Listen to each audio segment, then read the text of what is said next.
السلام علیکم، کیسے ہیں دوستو؟ امید کرتی ہوں کہ اللہ کے فضل سے آپ ٹھیک ہوں گے۔ تو آج آپ کی خدمت میں حضرت عیسیٰ علیہ السلام کی ولادت کا واقعہ لے کے حاضر ہوں۔ یہ واقعہ کچھ مختلف جگہوں پہ تھوڑا تھوڑا کر کے بیان کیا گیا ہے، لیکن کوشش کروں گی کہ آپ کو میں سورہ آل عمران میں جو ہے اس کے نسبت سے بیان کروں۔ تو جب حضرت مریم سے فرشتوں نے آ کر کہا کہ بے شک اللہ نے تجھے چن لیا ہے اور خوب ستھرا کیا ہے، آج سارے جہان کی عورتوں سے تجھے پسند کیا ہے، اے مریم اپنے رب کے حضور ادب سے کھڑی ہو جا اور اس کے لیے سجدہ کر اور رکوع والوں کے ساتھ رکوع کر۔ یہ غیب کی خبریں ہیں جو ہم خفیہ طور پر تمہیں بتاتے ہیں۔ تم ان کے پاس نہ تھے جب وہ اپنی قلموں سے قرعہ ڈالتے تھے کہ مریم کس کی پرورش میں ہے، اور تم ان کے پاس نہ تھے جب وہ جھگڑا کرتے تھے۔ اور یاد کرو جب فرشتوں نے مریم سے کہا کہ اے مریم اللہ تجھے بشارت دیتا ہے اپنے پاس سے ایک کلمہ کی جس کا نام ہے مسیح عیسیٰ، مریم کا بیٹا، اور وہ باعزت ہوگا اور دنیا اور آخرت میں اور قرب والا، اور لوگوں سے بات کرے گا پالنے میں اور پکی عمر میں۔ ہاسو میں ہوگا، بولی اے میرے رب میرے بچہ کہاں سے ہوگا، مجھے تو کسی شخص نے ہاتھ تک نہیں لگایا۔ فرمایا اللہ یوں ہی پیدا کرتا ہے جو چاہے، جب کسی کام کا حکم فرماتا ہے تو اس سے یہی کہتا ہے ہو جا اور وہ فوراً ہو جاتا ہے۔ اور اللہ سکھائے گا کتاب اور حکمت اور توریت اور انجیل، اور رسول ہوگا بنی اسرائیل کی طرف، یہ فرماتا ہوا کہ میں تمہارے پاس ایک نشانی لایا ہوں تمہارے رب کی طرف سے، کہ میں تمہارے لیے مٹی سے پرند کی سی مورت بناتا ہوں، پھر اس میں پھونک مارتا ہوں تو وہ فوراً پرند ہو جاتی ہے اللہ کے حکم سے، اور میں شفا دیتا ہوں مادرزاد اندھے اور سفید داغ والے کو، اور میں مردے جلاتا ہوں اللہ کے حکم سے، اور تمہیں بتاتا ہوں کہ جو تم کھاتے ہو اور جو اپنے گھروں میں جمع کر رکھتے ہو، بے شک ان باتوں میں تمہارے لیے بڑی نشانی ہے، اگر تم ایمان رکھتے ہو۔ اور تصدیق کرتا آیا ہوں اپنے سے پہلی کتاب توریت کی، اور اس لیے کہ حلال کروں تمہارے لیے کچھ چیزیں جو تم پر حرام تھی، اور میں تمہارے پاس تمہارے رب کی طرف سے نشانی لایا ہوں، تو اللہ سے ڈرو اور میرا حکم مانو، بے شک میرا تمہارا سب کا رب اللہ ہے، تو اسی کو پوجو۔ جب حضرت زکریا علیہ السلام نے فرشتوں کے کہنے پر خاموشی اختیار کی، یعنی ان کی زبان 3 دن تک صرف عبادت اللہ کے ذکر کے سوا کوئی اور کلام نہ کر سکی، تو ادھر حضرت مریم علیہ السلام کے پاس بھی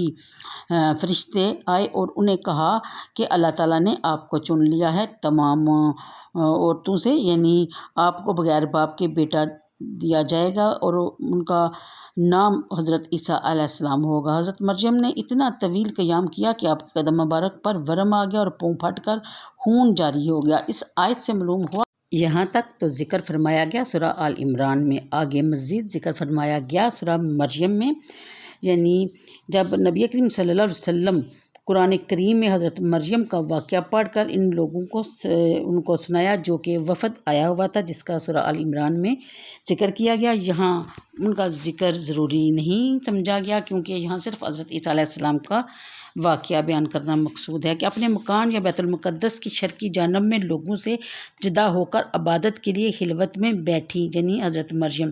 یعنی اپنے اور گھر والوں کے درمیان سے الگ ہو کر، یعنی تھی وہ گھر میں ہی، گھر سے باہر نہیں نکلی جب کا یہ واقعہ، کہ ان کے لیے جبرائیل علیہ السلام یہی منظور الہی ہے کہ تمہیں بغیر مرد کے چھوئے ہی لڑکا عنایت فرمائے گا اللہ تعالیٰ، یعنی باپ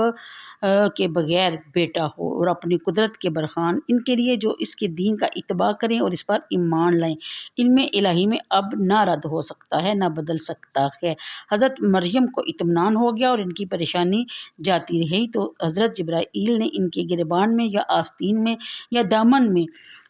یا منہ میں دم کیا، اور بقدرت الہی فی الحال ہی، یعنی اسی وقت وہ حاملہ ہوگی۔ اس وقت حضرت مریم کی عمر 13 سال یا 10 سال بتائی جاتی ہے، اپنے گھر والوں سے، اور وہ جگہ بیت الخم تھی۔ جب وہب کا قول ہے کہ سب سے پہلے جس شخص کو حضرت مریم کے حمل کا علم ہوا وہ ان کا چچا زاد بھائی یوسف نجار ہے، جو مسجد البیت المقدس کا خادم تھا اور بہت بڑا عابد شخص تھا۔ اس کو جب معلوم ہوا کہ مریم حاملہ ہیں تو نہایت حیرت ہوئی۔ جب چاہتا تھا کہ ان پر تہمت لگائے تو ان کی عبادت اور تقوی اور ہر وقت کا حاضر رہنا، کبھی بھی اس وقت یعنی اس جگہ سے غائب نہ ہونا، یعنی ایک لمحہ کے لیے بھی وہ کبھی وہاں سے باہر نہیں نکلی تھی، یاد کر کے خاموش ہو جاتا تھا۔ جب حمل کا خیال کرتا تھا تو ان کو بری سمجھنا بھی مشکل معلوم ہوتا تھا۔ بالآخر اس نے حضرت مریم سے کہا کہ میرے دل میں ایک بات آئی ہے، ہر چند میں چاہتا ہوں کہ زبان پر نہ لاؤں، مگر اب صبر نہیں ہوتا۔ آپ اجازت دیجیے کہ میں کہہ گزروں تاکہ میرے دل کی پریشانی رفع ہو۔ حضرت مریم نے کہا کہ اچھی بات ہے، کہو۔ تو اس نے کہا کہ اے مریم، مجھے بتاؤ کہ کیا کھیتی بغیر تخم اور درخت بغیر بارش کی اور بچہ بغیر باپ کے ہو سکتا ہے؟ حضرت مریم نے فرمایا کہ ہاں، تجھے معلوم نہیں کہ اللہ تعالیٰ نے جو سب سے پہلے کھیتی پیدا کی بغیر تخم ہی کے پیدا کی، اور درخت اپنی قدرت سے بغیر بارش کے بھی اگائے؟ کیا تو یہ کہہ سکتا ہے کہ اللہ تعالیٰ پانی کی مدد کے بغیر درخت پیدا کرنے پر قادر نہیں؟ یوسف نے کہا کہ میں یہ تو نہیں کہتا، بے شک میں اس کا قائل ہوں کہ اللہ ہر شے پر قادر ہے، لیکن جیسے کن فرمائے وہ ہو جاتی ہے۔ حضرت مریم نے کہا کہ کیا تجھے معلوم نہیں کہ اللہ تعالیٰ نے حضرت آدم اور ان کی بیوی کو بغیر ماں اور باپ کے پیدا کیا؟ چنانچہ حضرت مریم کے اس کلام سے یوسف کا شبہ رفع ہو گیا، یعنی دور ہو گیا، اور حضرت مریم حمل کے سبب سے ضعیف ہو گئی تھی، اس لیے وہ خدمت مسجد میں ان کی جگہ سارا کام وہی سر انجام دینے لگا۔ اللہ تعالیٰ نے حضرت مریم کو الہام کیا کہ وہ اپنی قوم سے علیحدہ چلی جائیں، اس لیے وہ بیت اللحم میں چلی گئی، جس کا درخت جنگل میں خشک ہو گیا تھا، وقت تیز سردی کا تھا۔ آپ اس درخت کی جڑ میں آئی تاکہ اس سے ٹیک لگا سکیں، اور فصیحت کا اندیشہ ہوا۔ جبرائیل نے وادی کی نشیب یعنی حضرت جبرائیل نے اپنی ایڑی زمین پر ماری تو آب شیریں یعنی میٹھے پانی کا ایک چشمہ جاری ہو گیا، اور کھجور کا درخت سرسبز ہو گیا اور پھل بھی لے آیا، اور پھل پک بھی گیا، اور حضرت مریم سے کہا گیا کہ یہ پھل آپ کھائیں جو زچہ کے لیے بہترین غذا ہے۔ آپ نے فرزند عیسیٰ کو جنم دیا، اور حضرت مریم علیہ السلام سے فرشتے نے کہا کہ آپ نے چپ کا روزہ رکھنا ہے، یعنی کوئی بات آپ نے نہیں کرنی۔ اس وقت شریعت میں چپ رہنے کا روزہ تھا، لیکن بعد میں منسوخ ہو گیا۔ حضرت مریم کو سکونت کی نظر ماننے کا اس لیے حکم دیا گیا تھا کہ بات جو ہے وہ حضرت عیسیٰ علیہ السلام خود کریں، اور آپ پر جو الزام لوگوں نے لگائے ہیں وہ سب غلط ثابت ہو جائیں۔ اور جب لوگوں نے حضرت مریم کو دیکھا کہ ان کی گود میں بچہ ہے تو وہ روئے اور غمگین ہوئے، کیونکہ وہ صالحین کے گھرانے سے تھی، اس لیے لوگوں نے ان کی اس حالت میں دیکھا تو بہت سی باتیں کی۔ کسی نے ہارون کی بہن کہا اور کسی نے عمران کی بیٹی، یہ ایک علیحدہ قصہ ہے۔ بہرحال اس وقت تک حضرت مریم جو ہے وہ خاموش رہی، اور حضرت عیسیٰ علیہ السلام نے دودھ پینا چھوڑ دیا اور اپنے دائیں ہاتھ پہ ٹیک لگا کر قوم کی طرف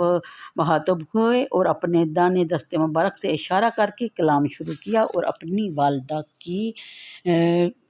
پاک دامنی کی شہادت دی اور گواہی دی۔ تو آج کے لیے اتنا ہی، انشاءاللہ اگلی ویڈیو میں حضرت عیسیٰ علیہ السلام کے بہت سے معجزات کا ذکر ہوگا، دیکھنا نہ بھولیے گا۔ اللہ حافظ۔